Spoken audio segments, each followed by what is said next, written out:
And to start with, our first speaker, I would like to invite on stage our first speaker, ANAMIKA SIROHI, VP and Head of Marketing, Hindware, and she would be talking about PHYGITAL storytelling to build brands. And I quote, "If working with the best minds and building some of the most iconic brands in the country could count as money in the bank, I would be really rich. Over the last 17 years, I have led teams as I built brands and business mainly in the personal care and foods and beverages categories. My journey started as an engineer who then turned into a marketer and businesswoman. This can probably be blamed for my appetite for all things digital, marketing and everything in between. While most of my experience consists of classic sales and brand portfolio management, I have led media management, digital and traditional brand communications and design for Nestle. I love surrounding myself with bright and aware minds in real life and online. I blog for publications like Forbes on business and marketing." Ladies and gentlemen, can you put our hands together for a pretty lady in the house, ANAMIKA SIROHI. जी इतने तालियों में stage पर नहीं आएंगी वो. Can you have a louder round of applause, ladies and gentlemen? Thank you so much. Over to you, ma'am. It's wonderful being here in Bombay with everyone.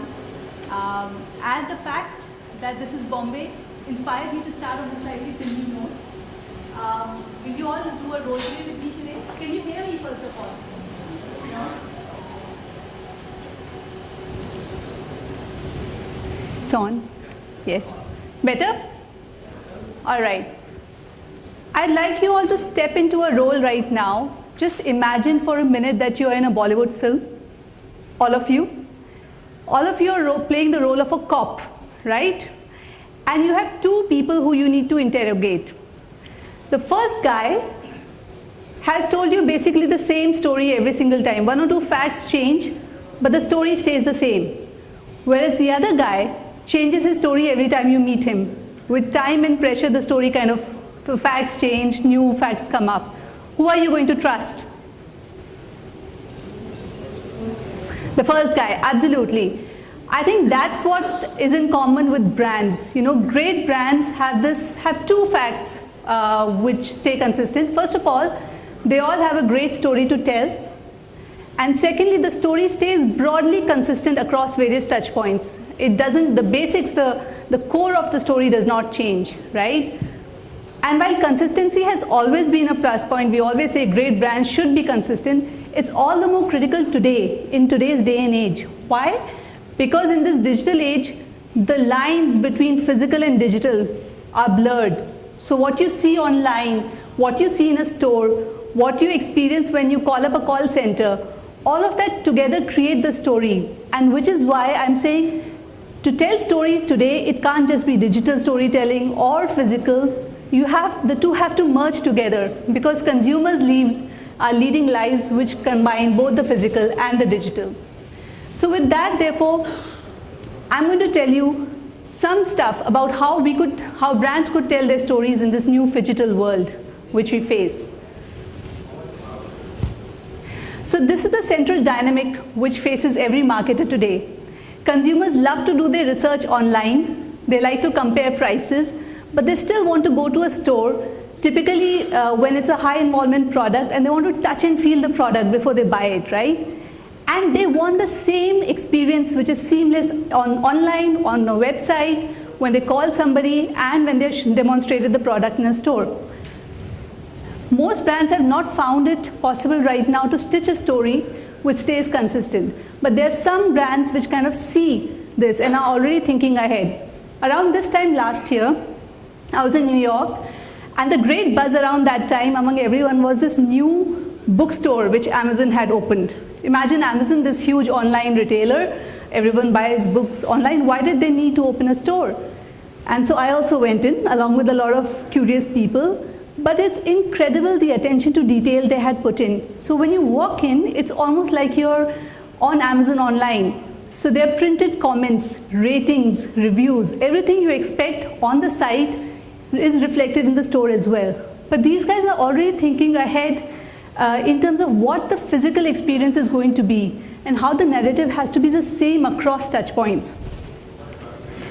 In fact, if the last 5 years were all about getting online, you know, I remember when we first, when I was working on KitKat, and This was 2010, I think, and we were like, we have to open a Facebook page. So first we did that. Then it was that we have to have at least 10,000 people who are our fans on the page, get 10,000 likes. Nobody knew why 10,000. It seemed to be this magic figure, which all the other brands had, and there was this competition. And there was this mad scramble to get online. That was the first phase.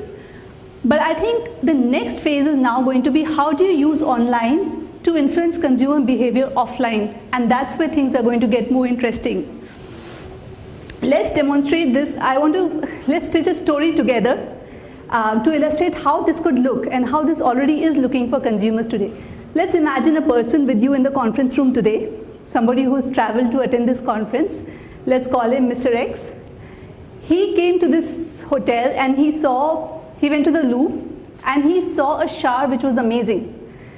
And the reason why it's kind of inspired him is because his wife has been telling him forever that our shower is not working properly, you need to buy us a new shower.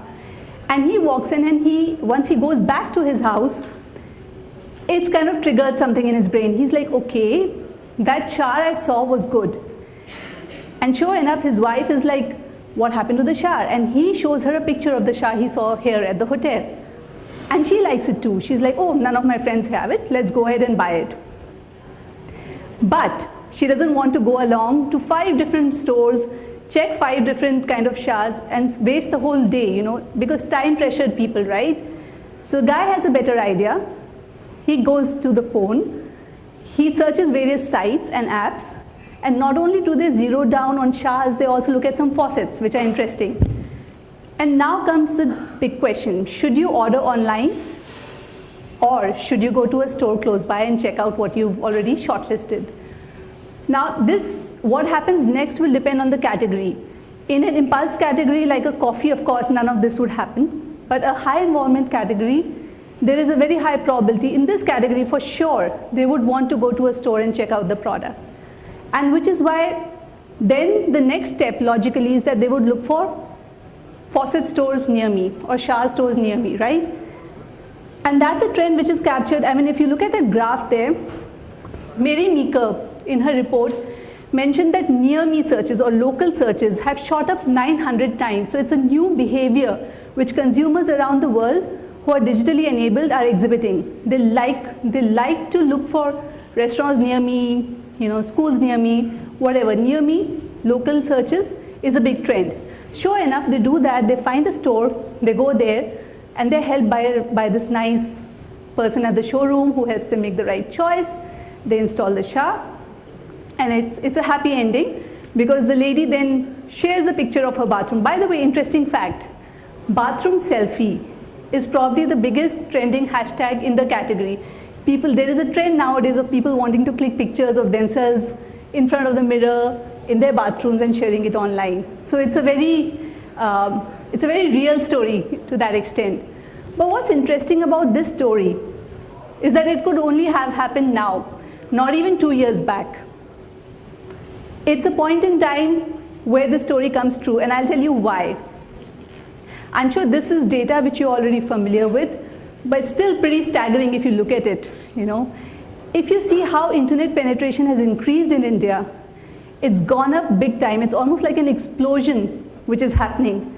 And 2 factors have contributed to it. First of all, low data prices, the geo effect, data prices have crashed. Secondly, smartphones are now much cheaper than they used to be earlier, right? So what this has triggered is that people not only in metros but also smaller towns are using data more and more and going online. This has generated a whole category of super empowered consumers. There's this strata of people who like to do these searches online. So near me searches have gone up 10 times. There are people who, when they look for a store close by, within the same day, 40% of these people walk into a store to make a purchase or to check out stuff. And in categories which are slightly similar to mine, I come from a bathroom company, so home improvement, furniture, categories like this, if you're not considering a consumer who's omni-channel, you tend to lose out a lot of money. 30 to 40% is the impact on your sales, right? So now that we've established that you are looking at a new kind of consumer who is kind of marrying the physical and the digital. The question is, what do you do about it? Where do you start? You start with the basics. So what you do is you map out the various consumer personas which are out there, right? So let's pick up the first guy. Imagine a guy who is fairly affluent, time pressured, and is looking for a luxury makeover or a luxury bathroom for himself. He would go online, he would do the searches himself, he would probably send his assistant to go and check out the products on the store which he has shortlisted and then decide to close the deal. Whereas if you look right at the bottom, here's another gentleman who knows what the internet is.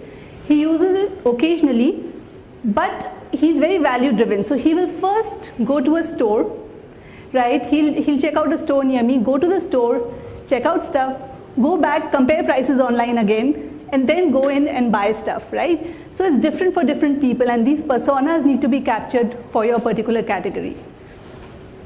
This is just another word of describing, I mean, I brought it alive through the example of the gentleman who had to buy showers because his wife asked him to. But in home improvement category, this is the kind of consumer decision journey which happens. People get inspired, then they look for an expert who can help them. This is different, by the way, for home improvement. If you are buying a chocolate or a coffee, you don't need an expert to tell you, that this is the correct one. It's impulse, you just pick it up. But in high value purchases or high involvement purchases, the role of this expert becomes very critical. You need help visualizing how this product would look in your house. You make the purchase, the final execution happens, and you share it with people, right? This is how my category looks, the consumer decision journey looks. So the question then is, how do you tell your story along the whole decision journey? How do you bring alive your key physical, digital, and human capital as a storyteller, and make sure you keep edging the consumer along the journey? So I won't go through all the details, but I'll take you through 3 or 4 things which we've done, and perhaps try to bring alive how this could work, the phygital storytelling. What we have, first of all, is our website, which is a key asset. Again, this is different in FMCG because FMCG, nobody goes to a website to figure out, a chocolate, details of a chocolate. You just buy a chocolate, right?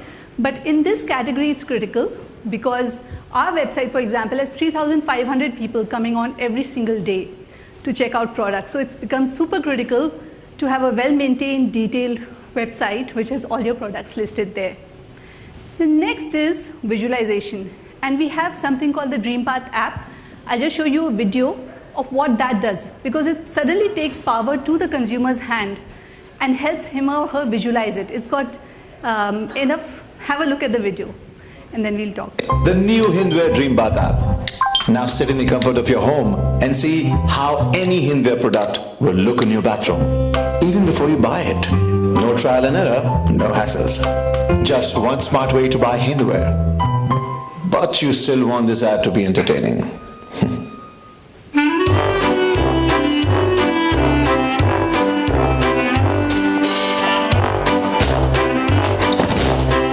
The Hindware DreamPath app. Use it. So that's a fun way of kind of bringing alive the story. But it's incredible. When I first walked into this organization, I was surprised at the amount of freedom it suddenly gives you, because you don't have to go to a store, map out stuff. Sitting in your own house, looking at your own bathroom, you can figure out how different products would look in your bathroom. So that's suddenly very enabling for a consumer, right? Moving on then, there are in-store experts. So we cannot have in-store experts at every single point where the product is sold. We have about 100 of them, and their role is very clear. It's to guide people who want to purchase some of our more premium offerings and kind of give them counseling and consultation in terms of what product would work best for their homes. And so these guys help them. But then there are visualization tools, which I will talk about right now. There is bespoke bathrooms and 3D Digi Assist, which is very customized and personalized. So you can even walk in with a floor plan of your own bathroom, and there's somebody at the store who will sketch out how this could look, how the products would look in your bathroom, given to your map size, right? Sorry.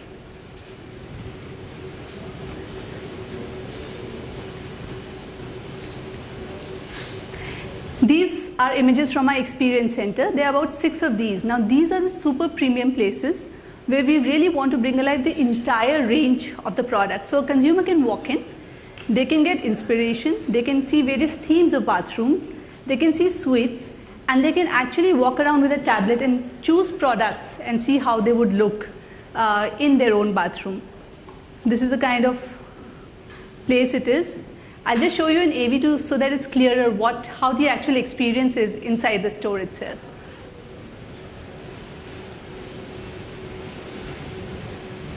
Can we have the AV, please?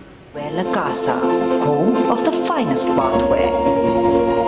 Spread across an area of over 4,000 square feet. A first of its kind digitally enabled store that allows customers a brand new way of experiencing the brand, with various digital integrations at every touch point. The 3D Digi Assist, a unique assistive technology enabling customers to pick and drop products into a smart screen to review its impressive range. Select from a catalog of pre-existing eclectic designs virtually using the VR gear.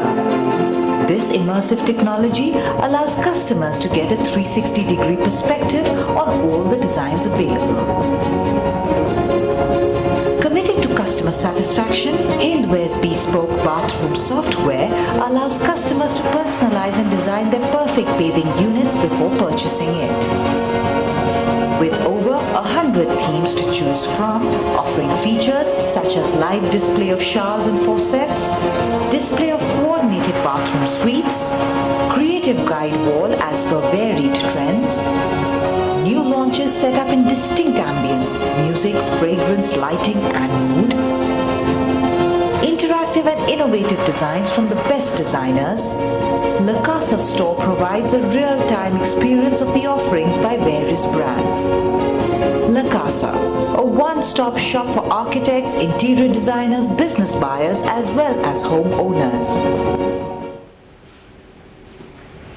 So that's just a glimpse of how you can actually help consumers make decisions and visualize things, which is so different from how you used to buy bathrooms, even 10 years back. It used to be a very, I think the lack of information and the lack of expertise was what consumers felt the most, because you walk into a store, you're shown certain models and you just have to kind of settle between them. So from there to upgrading the experience completely, that's what the category is moving to now. So that's what PHYGITAL has meant for us so far. I'm no guru in the area. We are learning just as everyone else is. But there are certain experiences or certain learnings which anybody who's starting off trying to design something like this should look at. So if customer is somebody you already know and study, there are 3 other parameters any CMO should look at when they're sitting down and designing this whole journey. Employees, super critical to have them educated, re-skilled, and most of all for them to understand what the overall vision is. Then there's operations, because something like this, I mean, it's very easy for things to be chaotic, isn't it? So it needs a really strong management of operations to bring alive something like this. Finally, data. I mean, we're all drowning in data, but it's incredible when you get down to it and you want different pieces of data within an organization to talk to each other. It's so hard, right? Because there are legacy systems, different ways in which data has been looked at. To make sure that the pipeline is working seamlessly takes a lot of effort as well. So 3 things which I would leave you with. First of all, think integrated. Try to build experiences which marry everything and don't leave anything isolated. So integration is the key. The KPIs, because it's easy to say people, but unless you're sharing KPIs, unless you make sure that as a CMO, your digital guy, your brand guy, and your trade guy has something in common in terms of KPIs, they will not work together. I mean, it's wishful thinking. So it takes a lot of effort and active participation from you as well to make sure that the team works well. And finally, test and learn, because really nobody knows, there's no Bible written out there. Everyone's learning, but there are learnings out there. So you can borrow from other categories, learn from example, and test. That would be my last bit of advice on this. I would leave this. It's a brave new world. Don't think just digital or just physical. Integration is the way ahead. Tell your story digitally. Thank you.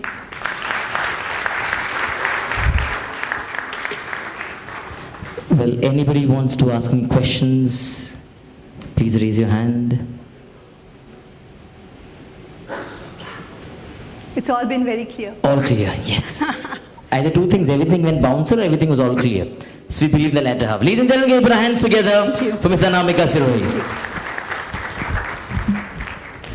I'm requesting you to kindly step on stage again as we felicitate you with a small token of appreciation. As I request Akash. And yes, ma'am, can you step on stage? Hi. A small token of appreciation. Ladies and gentlemen, once again, can you put our hands together for ANAMIKA Sirohi? And ma'am, I would like to request you to kindly remain on stage.